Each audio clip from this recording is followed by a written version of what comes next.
जो कथा पूर्ववर्ती वक्ता कहूले जे आमे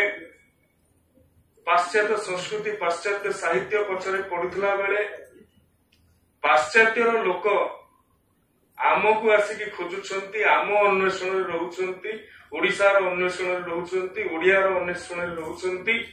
एभली एक शुभ मुहूर्त एवं सीए काहांकर बही को अनुवाद करुछंती कवि सूर्य बलदेव रथ जे निजे जने संसार कवि सूर्य विषय रे जेते आपण जानिबे तांकर व्यक्तिगत जीवन कथा कहतु कि तांकर सृजनात्मक जीवन कथा कहतु कवि सूर्य वास्तव रे से सूर्य जे साहस रखंती प्रभु जगन्नाथ को काल सर्प कहबार जे साहस रखंती प्रभु श्रीकृष्ण को नील सर्प बोली कहबार जहांकर अजा त्रिपुरारी ओता केतक क्षेत्र में होतार मध्य व्यवहार करा जायछि तांकर प्रेरणा रे तांकर मार्गदर्शन दर्शन रे मां कालिकांकर प्रस्तर मूर्ति दुग्धपान करिवार तांत्रिकता मध्य तांको पाखरे थिला बोली इतिहास तार साक्षी दिए सेभली जने महानुभवंकर बही जेतेबेले विश्व दरबार रे आत्म प्रकाश करुछि ए मंच ए सभा ठारू गौरवशाली सभा किछि न होई पारे जेतेबेले किशोर चंद्रानंद चंपू एवं किशोर चंद्रानन चंपू ये दुईटीर व्यवहार विभिन्न आकार हुए किंतु किशोर चंद्रानन चंपूटी संपूर्ण रूपे भूल अटे किशोर चंद्र सहित आनंदर मिलन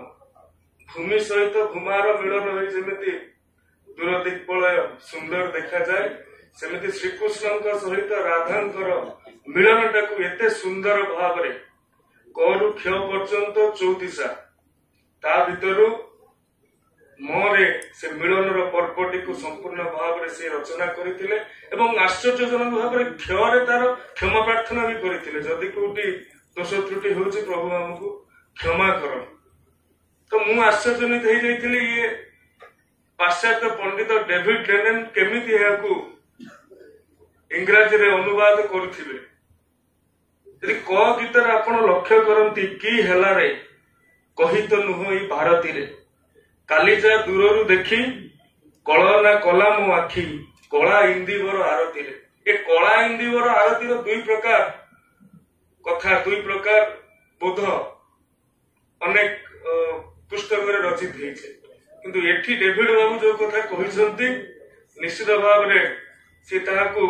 कला इंदिवर केते जगह रे कुआ जायछि हेउछि कला बा नीलकई आ कला इंदिवर केते जगह रे कुआ जायछि जे नीलकई कृष्णंकर चमकरे आरती रे आत्तरे पळि आछि लेखिकार जेठी जे लेखक अछंती से कथा ठीक भाव रे बुझिसंती एवं जो बहिटी एबे स्वल्प समय धरी हाथ रे थिला देखिथिले भलो लिखिछन what happened oh friend can not be expressed in words yesterday I saw from afar a dark blue lotus at rest Indeevar भी पद्म हो पारे इंदिवर भी गई हो पारे इंदिवर भी पद्म हो पारे जो कथा कहते प्रोफेसर जे गोटे रचनार विभिन्न बोध हो पारे से कथा को मध्य इंग्रजी रे प्रकाश करिसंती आ गोटे कथा मते अत्यंत आमोदित करिछि जे खराब तू हेलु रे खेल लड़ खंजनाखी किसाहस कलु रे खर्ब होई सुरतरु कुसुम बांछिलु रे खराब तू हेलु रे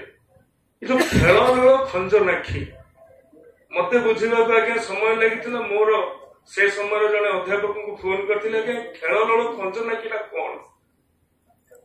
से मते बुझैथिले जे खेल लड़ खंजनाखीला खंजनाखी गोटे खंजर चढ़ेईर आखि एवं खेल लड़ अर्थ क्रीड़ा रे मग्न थिबा चढ़ेईर आखि ए कथा अध्यापक महोदय मते गतकाली फोन रे कहिसंती एवं डेविड जो कथा लिखिसंती you became Vikhe O sportive खंजनाखी